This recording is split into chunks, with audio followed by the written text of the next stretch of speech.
Palit tayo ng brake pad or shoe brake para sa likurang bahagi ng motor.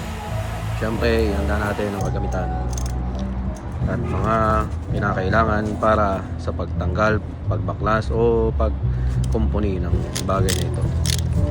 Siyempre, ginamit kong socket dyan is 8mm. Yan, at dinidismantle natin yung brake shoe from brake calipers. And meron siyang clip, yan tinatawag na clip papunta dun sa brake shoe. And yes, tutungkabin nyo lang yan at yan na, papop out na yung brake shoe o yung brake pads. So natanggal ko na yung shoe brake or brake pads. Ito sprayan ko ng brake parts cleaner. So ito, nakuha ko lang to sa AliExpress. So kung kailangan niyo ng kung ano-anong bagay sa AliExpress tayo, okay? Kuha lang. Mura siya, hindi nyo. Okay.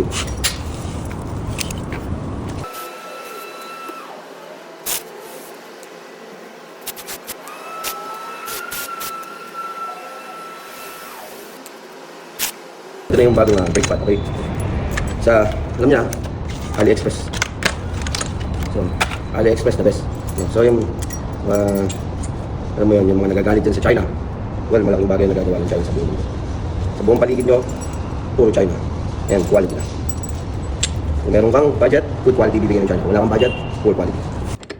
At eto na nga, ay binabalik na natin or pinapalitan na natin ng panibagong shoe brake or brake pads. Ayan, medyo lulubog siya ng konti kasi kailangan natin mailagay yung pin at yung clip. So medyo ano siya, complicated yung pinaka clip niya.